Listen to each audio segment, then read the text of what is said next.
ಮಹಿಳಾ ಪೊಲೀಸ್ ಸಹಾಯವಾಣಿ ಹಾಗೂ ಮಕ್ಕಳ ವಿಶೇಷ ಪೊಲೀಸ್ ಘಟಕ ನೋಡಿ. ಒಮ್ಮೆ ಗಿಡಗಳು ಯಾವ ರೀತಿ ಬೆಳ್ಕೊಂಡಿವೆ. ಇವೆಲ್ಲ ಪಾರಂಪರಿಕ ಕಟ್ಟಡಗಳು, ರಾಜ ಮಹಾರಾಜರು ಕಟ್ಟಿಕೊಟ್ಟಂಥ ಕಟ್ಟಡಗಳು. ನೋಡಿ ನೋಡಿ, ಮಹಿಳಾ ಪೊಲೀಸ್ ಠಾಣೆ,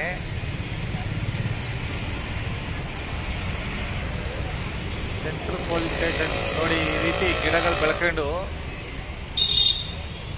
ಈ ರೀತಿ ಇದೆ ಅಂದರೆ ಇಲ್ಲಿ IAS IPS ಓದಿರ್ತಕ್ಕಂಥ ಅಧಿಕಾರಿಗಳಾಗಿರ್ಬೋದು, ಉನ್ನತ ಮಟ್ಟದಲ್ಲಿರ್ತಕ್ಕಂಥ ಅಧಿಕಾರಿಗಳಾಗಿರ್ಬೋದು, ನೀವೆಲ್ಲ ಕಟ್ಟುವಂಥ ತೆರಿಗೆಯಿಂದ ಸಂಬಳ ತೆಗೆಯುವಂಥ ಅಧಿಕಾರಿಗಳಿಗೆ ಈಗ ಅವ್ರ ಮನೆ ಯಾವ ರೀತಿ ನೋಡ್ಕೊತಾರೆ, ಅವ್ರ ಸಂಸಾರ ಯಾವ ರೀತಿ ನೋಡ್ಕೊತಾರೆ, ಅದೇ ಥರ ಅನ್ನ ಕೊಡುವಂಥ ಒಂದು ಪವಿತ್ರವಾದಂಥ ದೇವಾಲಯನ ನೋಡ್ಕೋಬೇಕಲ್ವಾ.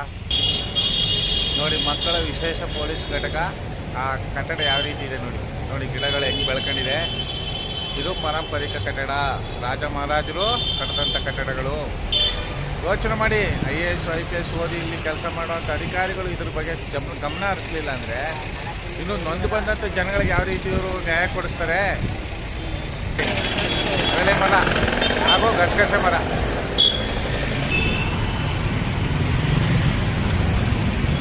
ನೋಡಿ, central police station circle, SBI office ನೋಡಿ, ಇದು ಪೋಸ್ಟ್ ಆಫೀಸು.